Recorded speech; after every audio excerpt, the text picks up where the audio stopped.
Hi, I'm Coach Ray with Endurance on Demand. In this video, I'm going to be sharing tips to help you start training again after coming back from an injury.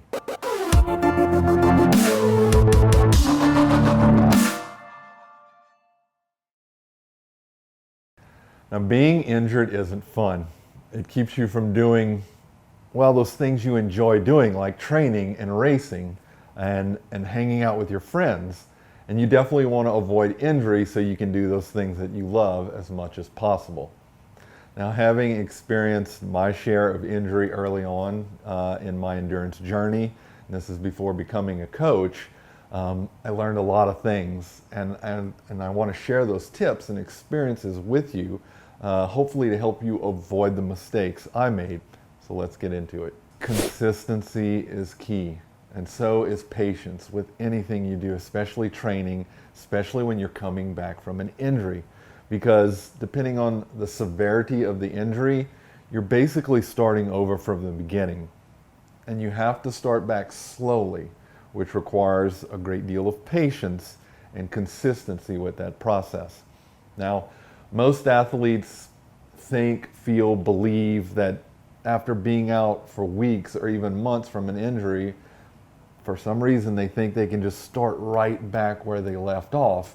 And our bodies just don't work that way. Our minds might think like that, but our bodies just don't work that way.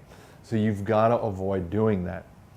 Now again, this is starting over. If the injury is very minor, something you've recovered from, let's say in less than a week, then you're not completely starting over, but you should still give your body time. You should give yourself a few days, up to a week, starting slow and getting back in the groove of things.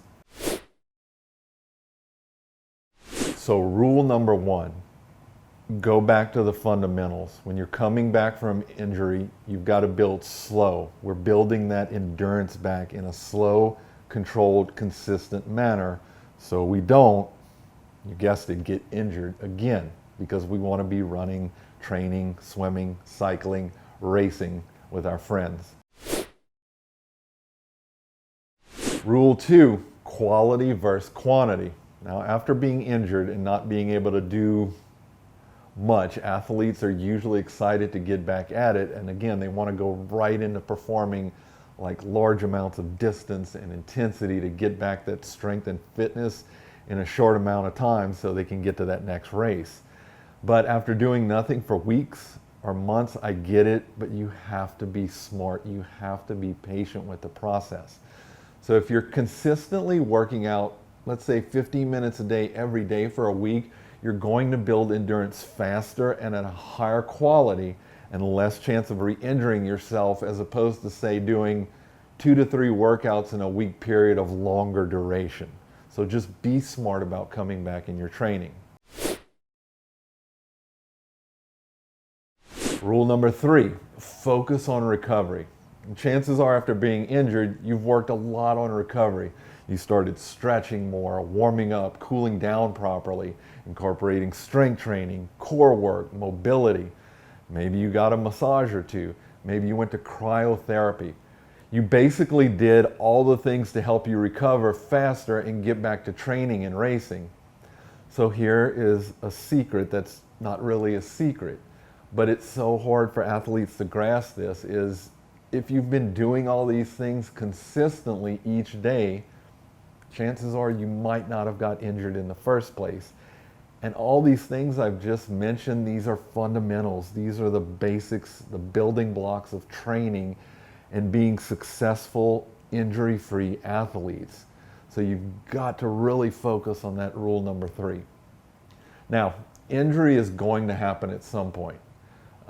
It happens to all of us, no matter how good we are with the recovery. But with implementing recovery, quality, strong focus on the basics, right, that we talked about, you can greatly reduce that chance of injury, which means you can race more, stay healthy, stay active. And let's be honest, that's way more fun than stuck inside all day. So what are some of your best tips, best practices that you've used and learned over the years to help you out? Put them in the comments below. I'd love to hear about them and just share that knowledge with the community. Guys, if you have any questions, you're looking for a coach, you're just getting started in your endurance journey and you need help with that, maybe you need someone to look at your swim form, we can do all of that. Whatever it is, please don't hesitate to reach out to us at info@enduranceondemand.com.